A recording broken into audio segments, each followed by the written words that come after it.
New Hampshire Democrats, please welcome to the stage Congressman John Delaney.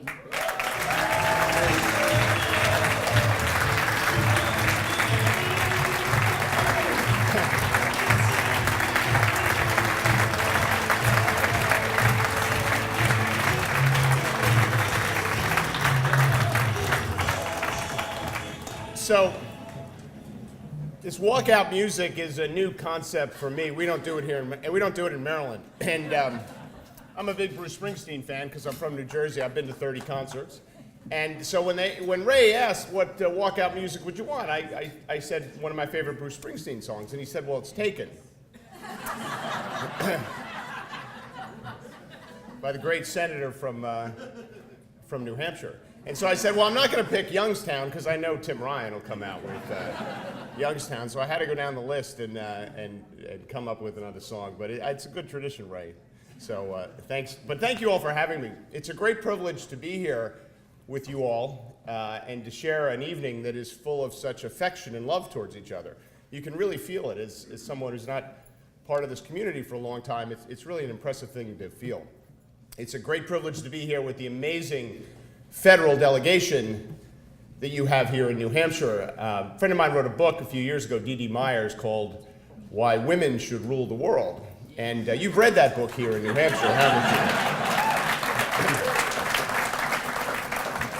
you? So we gave you another book tonight, but because you've already read that one, obviously. And it's great to be here with Grace. We do have 4 members of the class of 2012 at our table there, and she's doing a great job with the DNC. Prior to people like Grace getting involved in the DNC, your instincts were we should sell the building and move the place out of DC and get it closer to the people. But we got some new good leadership there, and it's a real blessing that we have you, Grace, here. And it's great to be here with my good friend Tim, who we'll hear from in a few minutes. And I don't want to get started until I thank the chairman, Mr. Buckley. He is, as best I can tell, is a real singular talent for the Democratic Party. No, seriously. He runs a tight ship. As someone new to the scene here, he runs a very tight ship. He represents you well. And we're blessed to have you, Ray, as a Democrat around this country.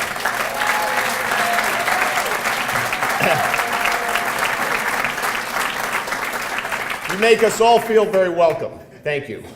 So, look, at 2 weeks ago, almost 2 weeks ago, we started taking our country back. Right? We started taking our country back. And we did it with terrific candidates like Joyce Craig, like so many other people, like the governor-elect of Virginia. And these people ran by doing 2 things. They tapped into the energy that exists in our party right now, but they also talked to people about what they care about. They didn't just run a campaign saying how bad the Republicans were and how bad the president is. And there's a real lesson to be learned from these campaigns that I really hope we don't forget. Because we're in a tough spot right now as a nation. Not across the long term. I'm a huge optimist about the long-term prospects of this amazing country. If you think about how the world's going to unfold across the next 100 years, you couldn't think of a country better positioned to succeed for itself and, importantly, for its people in the next century.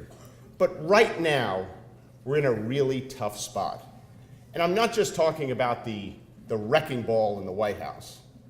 It's really deeper than that. In many ways, he's a punctuation of everything that's wrong with our politics. Hyper-partisan politics is tearing our country apart.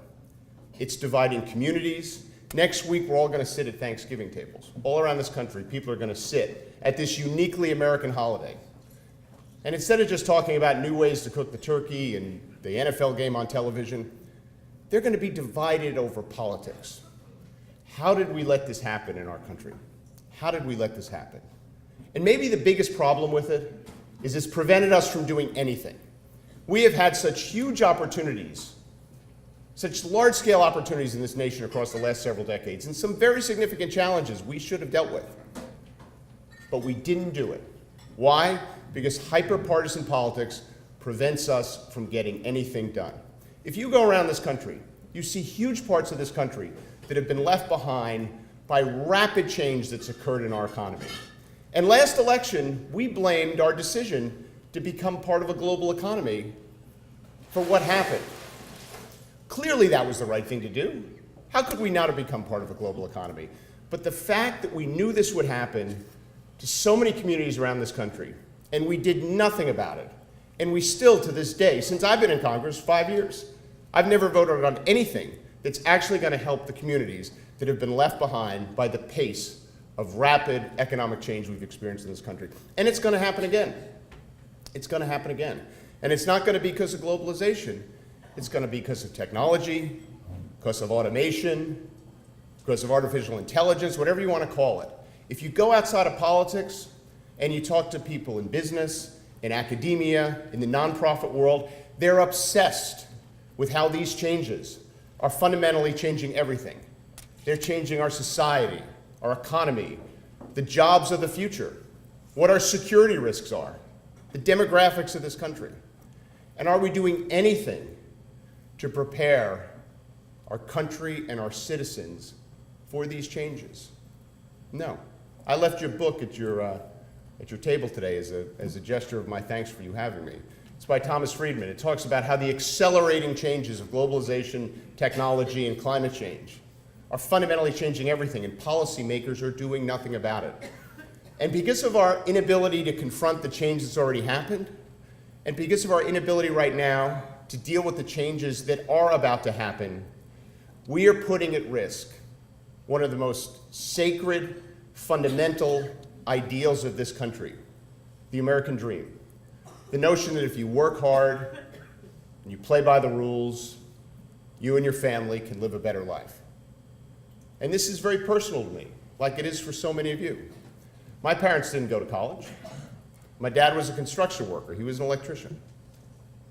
When he worked, which was most of the time, life was good. He got paid enough to support our family. And when he didn't work, we had health care.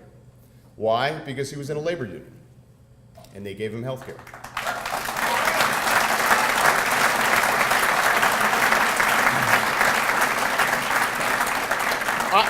I was an entrepreneur before I ran for office. 11 years after I graduated from college, I was taking my first company public on the New York Stock Exchange.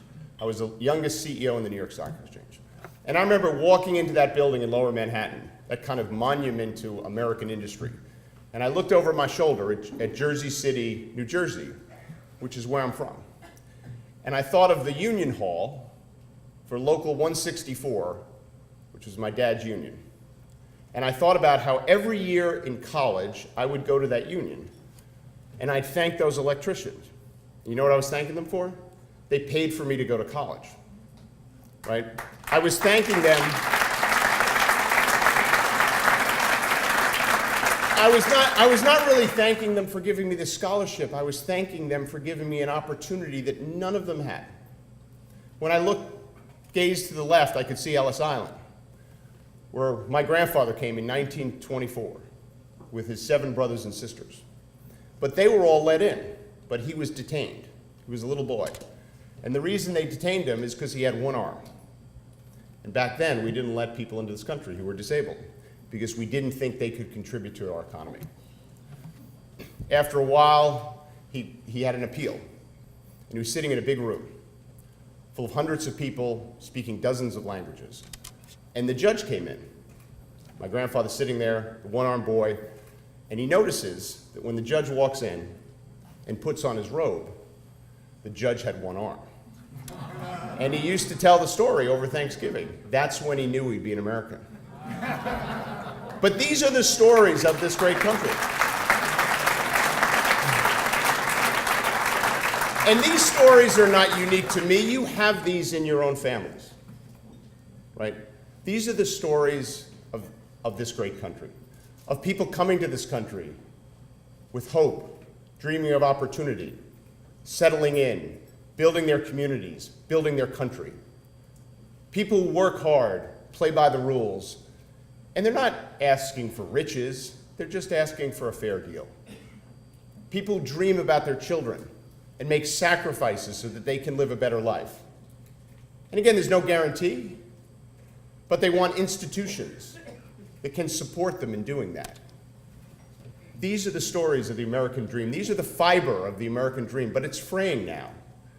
Right now, 60% of the kids in this country live in a county where there's absolutely no evidence of any economic upward mobility.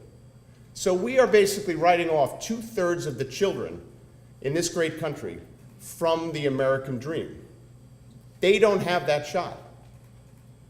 And what that means is this is becoming not a country of opportunity, but a country of birthright, where you have to be born into the right part of the country or go to the right school to have a shot.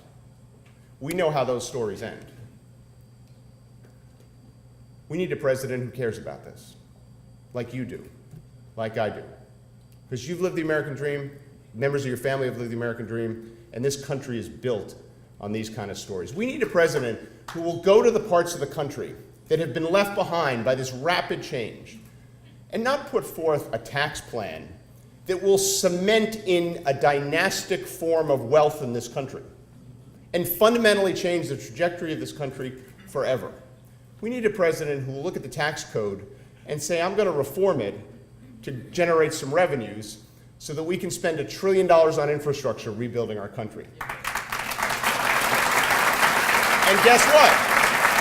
Guess what? That is a bipartisan idea. That is a bipartisan idea. We need a president who will look at the tax code, right? And instead of creating incentives for companies to move their jobs overseas by going to a territorial tax system, we want a president who will change the tax code to create incentives for people to invest in communities that have been left behind. That is a bipartisan idea.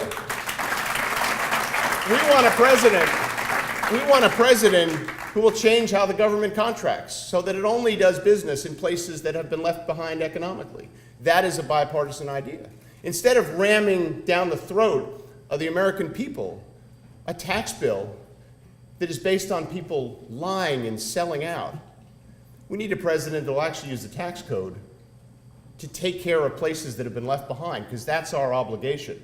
We need a president who's going to look into the future, who understands what Thomas Friedman's talking about in his book. He understands that the world is changing, and we need to do something about it. We need to make our country more entrepreneurial, because that's how you succeed in the future. We need to make our country more competitive, and importantly, we need a new social contract. The social contract that I succeeded under needs to change. We need to be preparing our kids for a totally new world. People are going to need to be trained across their lives. They're not going to have one job anymore. They're going to have 4 or 5. Healthcare and retirement can no longer be linked to employment, because as long as it is, people won't leave their jobs and pursue opportunities. Right? That's the kind of president, and that's the kind of leadership we need. We need a president who doesn't want to repeal the estate tax, but wants to expand the earned income tax credit. A bipartisan idea. But if we're going to do any of these things, what we really need a president to do is to bring us together, to restore civility to politics, to restore respect for the profession of public service,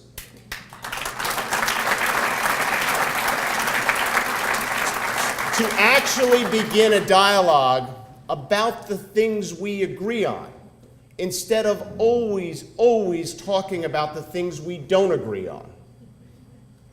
President Kennedy said it well in Baltimore, Maryland, in 1958.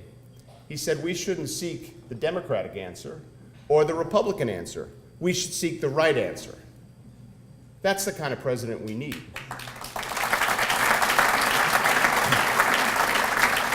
And it is not only, as a matter of substance, the right answer for this country, but it is, as a matter of politics, the right position for the Democratic Party to take. We believe government can and should do transformative things to lift up our people, take care of those that are left behind, and prepare us for the future. So how can we not become the party that wants government to work, that wants government to be civil, that wants there to be competence in government? This is what the American people are craving for. The kind of principled leadership that puts country ahead of party. That doesn't mean you stop fighting for your values. That doesn't mean you stop trying to advance the causes where there isn't broad agreement. But what it does mean is you take things where there is agreement, where there is broad agreement, and you get them done, and you lead the country. That's the kind of president we need. Because if we don't start doing that, then the grandson of the one-armed immigrant who worked on the floor of the Joseph Dixon pencil factory for 50 years, right? The son of the electrician whose parents didn't go to college, whose union paid for him to go, and had the privilege of getting a great education, which changed my life, paid for by other people, by the way. Anyone who thinks you get it alone in this world isn't following stories carefully. Goes on to found 2 New York Stock Exchange listed companies before I was 40, have the privilege of serving in the Congress of the United States with such amazing people, and now having the opportunity to come stand before you and ask for your support. It's not going to become and stay that country unless we actually bring this country together. And the Democratic Party can do it. It can never happen while Donald Trump is in the White House. He can never make the Republican Party a party that can bring us together. But we can, and this is our moment.